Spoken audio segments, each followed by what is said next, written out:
Bell Textron, the manufacturer of the iconic V-22 Osprey transport tiltrotor, is pitching a new tiltrotor platform to the United States military, and this one would be unmanned. Tiltrotor heavyweight. The success of the V-22 platform, in service with the Marine Corps, Air Force, Navy, and the Japan Self-Defense Forces, is something that Bell would no doubt like to replicate. In addition to the Osprey, Bell also has another horse in the tiltrotor race, their V-280 Valor. The V-280 is currently in the running to win the Future Vertical Lift program, an initiative that aims to replace a number of the Army's aging helicopters with one platform. The concept behind the Army's Joint Future Vertical Lift program is to engineer a forward-looking, future aircraft able to reach airplane speeds and yet retain an ability to hover and maneuver like a helicopter. Tobin added, the aircraft will have an ability to come to a hover in challenging conditions and then, while at a hover, operate at low speeds with maneuvering capability to roll and yaw. We wanted to have the handling perspective to make the aircraft able to do what it is able to do. In addition, the future aircraft is intended to be able to use fuel-efficient engine technology to allow an aircraft to travel at least 800 kilometers on a single tank of fuel.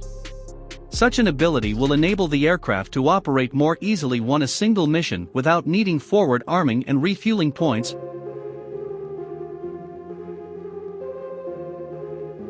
The idea is to engineer an aircraft able to fly from the West Coast to Hawaii without needing to refuel. Rich Kretschmer, project manager for the Future Vertical Lift effort, told Scout Warrior in an interview several months ago, "Future Vertical Lift is a high priority. We have identified capability gaps. We need technologies and designs that are different than what the current fleet has. It will carry more equipment, perform in high-hot conditions, be more maneuverable within the area of operations and execute missions at longer ranges." Requirements for the program are still being refined for the Army-led program, which is aimed at service future aircraft for all four services. These requirements, now being put into actual demonstrator aircraft built by both Bell and a Boeing Sikorsky industry teams, include building an aircraft able to reach speeds greater than 230 knots, hover in thin air at 6,000 feet and 95 degrees Fahrenheit, achieve a combat radius of at least 434 kilometers, and be configured to include emerging sensors and mission equipment technologies likely to emerge by the 2030s. Dan Bailey, JMRTD program manager, said in an interview with Scout Warrior several months ago, "We had set 230 as the speed requirement because we wanted to push the technology. We wanted people to bring new ideas and new configurations to the table." Advancing tiltrotor technology. Bell intends to build upon and advance existing tiltrotor technology, such as that which is currently in operation in the Bell Boeing V-22 Osprey aircraft. The Osprey continues to perform well in a wide range of missions, and has recently been selected by the Navy to perform the Carrier On-Board Delivery, or COD mission transporting troops, equipment, and weapons on and off surface ships. Bell can draw on the lessons learned from both of their earlier tiltrotor platforms to design their V-247. Like the V-22 and V-280, Bell's unmanned drone would have two rotatable rotors, allowing the drone to take off vertically and fly horizontally. One of the potentially game-changing aspects of the V-247?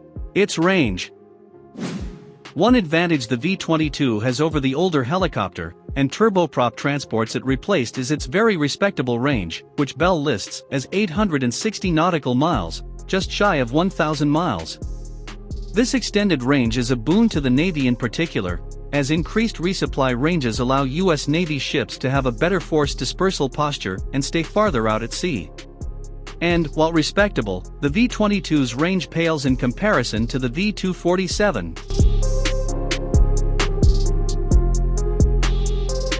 The V-247's range?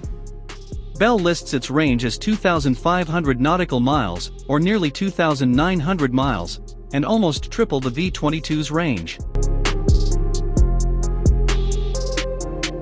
All eyes on the Pacific. Bell may have designed the V-247 with an eye on the United States Marine Corps. From Guam, the V-247 would have sufficient range to reach virtually all of North and Western China, as well as the entirety of the South China Sea, as far east as Thailand, and most of the northern half of Australia. Such extended ranges could come in handy when used in tandem with the Marine Corps' new Pacific Plan, the Marine Littoral Regiment.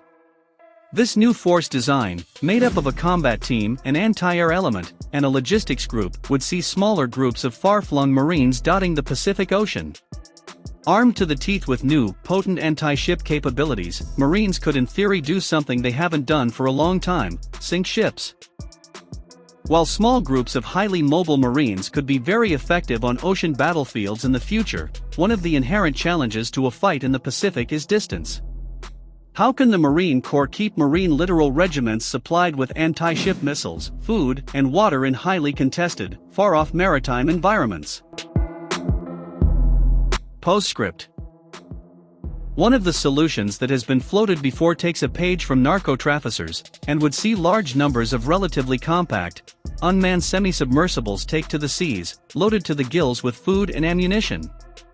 Built on the cheap and expendable, autonomous boats could be one solution, and the other could be UAVs like Bell's V-247.